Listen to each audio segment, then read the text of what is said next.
You know, I thought about things coming here today, and I had a chance to look through the annual a little bit, because the question was, do you remember the class of 1958?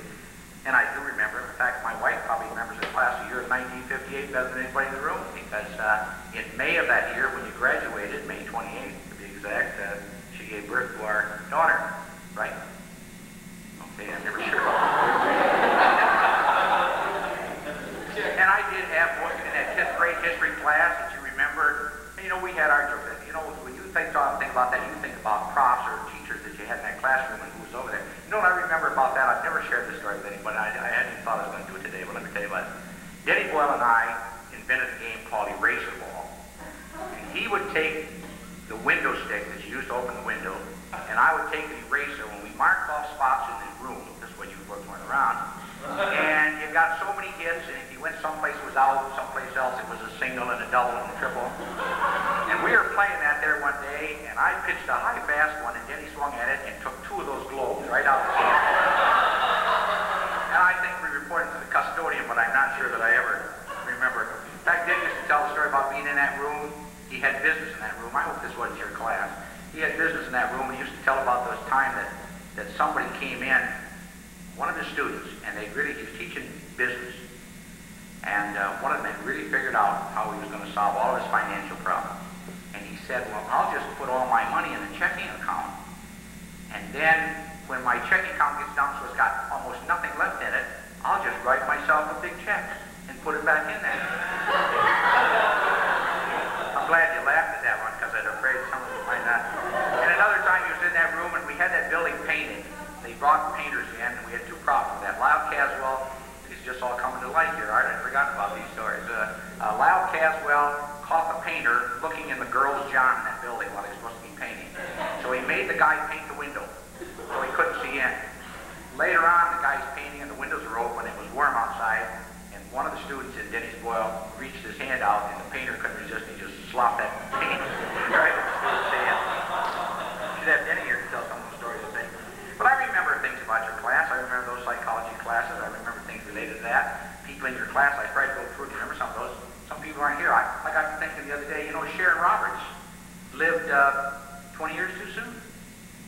If you'd come down to our institution and watch girls play basketball, you would simply say to yourself, they don't play any different. I remember we used to go out and stand around and watch Sharon. She could shoot a jump shot. She could shoot a hook shot. She could do all the things that guys could do, but she was confined to a basketball rules of the old bloomer type, where you had to stand at one end and be defense, stand at the other end, wear a little thing strapped around your waist. You could take 2 dribbles and 2 steps. Remember that? She just lived at the wrong time.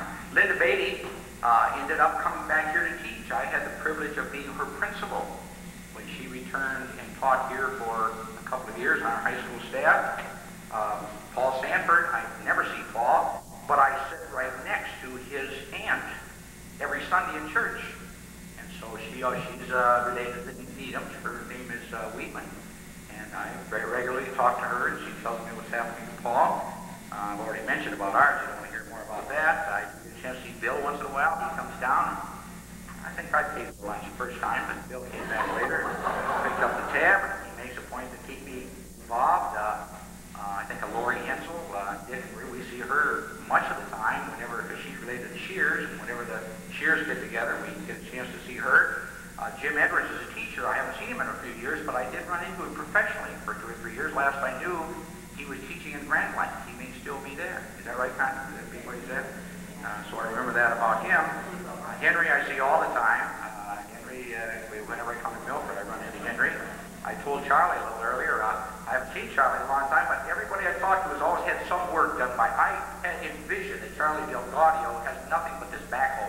Rides around town digging holes, because everybody I've ever talked to always talks about Charlie and what he's done with that backhoe. And so, you know, there are a lot of people like that I've run into over the years. Some of you I had, you were playing JV football. That was part of my responsibility at one time. I still got pictures of you folks dressed in those funny-looking helmets that we used then. I mean, it looks prehistoric right now, but uniform, that was the uniform of the day. The basketball team, I was the first basketball coach in this facility. We moved here in the middle of the season, and I went back to look at those. Bob Bedford, Paul Sanford, Ralph Stowe. I thought Ralph might be here. I saw Ralph a couple of times this year because he was following Milford basketball pretty strongly. Jerry Stanley, Mike Pritchard, Bob Hoyt was on that team. George Johnston, Pat Kelly, bless his soul, his remark in his yearbook is really so appropriate. He was really, Pat was not the best athlete I ever coached, but Pat was the smartest athlete I ever coached. That guy did some things.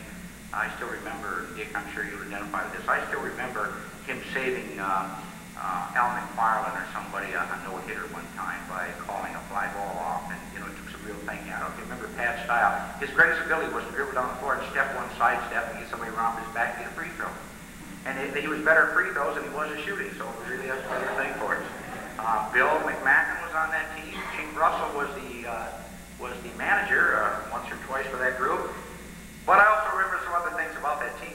I got my notoriety. I had a great year here last year. They invited me back. Those live in Milford, maybe. So I made the headlines. It was really neat. It said, who could ever forget Jack Minzey or something like that. It was really great. Because this year, the varsity basketball team tied for a championship. And that was the first championship that was won here in 32 years.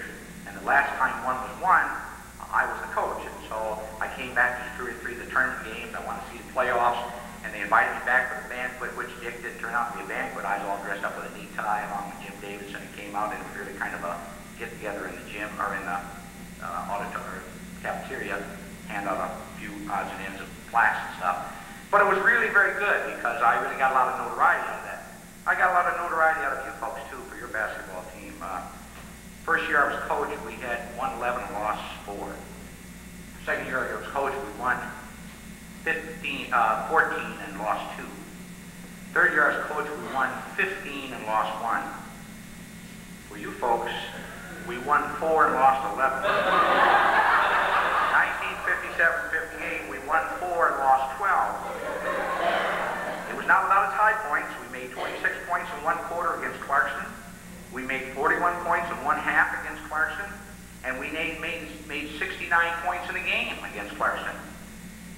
But it was also not without its low points. We had a 2-point quarter against Brighton, a 6-point half against Rochester, and a 23-point game against Rochester. Now, that's not all bad. That's good news, bad news. Those stories about good news, bad news. Some guy said one time to his minister, he said, you talk with God? And he said, yes, I do. He said, well, next time you talk to him, would you ask him a question? Would you ask him, are there golf courses in heaven? So he came back and he said, well, I talked with God, and he said, I got an answer. And he said, there's a little good news, a little good bad news. He said, what's good news? He said, there are golf courses in heaven. They're just beautiful. They're watered fairways, manicured greens, and beautiful white sand, lots of blue water. Just beautiful golf course. It's really great. So what's the bad news? He said, you tee off tomorrow at 10:30. Well, we had our good news, bad news basketball, folks. The bad news was it was a terrible long season. The good news was that there's a cliche in education that I never knew about. There's an old saying that says, why is it that former coaches always become administrators? And the answer is, good coaches don't. See, I lived at a time when Peter principle had not been invented, and they didn't talk about lateral arabesque. The term we used was kicking you upstairs. Now, you tell me, if you're the superintendent, you've got a guy with tenure, you've got a guy that's losing every basketball game, what are you going to do with it? Well, they made me that principle that I described, elementary, secondary, and eventually I got back up here to the high school. So, you also, therefore, were the last class that I taught. Well, I've dug into you mainly enough for a period of time. I want to tell you, congratulations on making it through 30 years. Good to see you back again. Thanks for inviting me, Art, Bill, thanks a lot for including me in the program. And I think probably after that, now you're ready for something a little more festive. Thank you.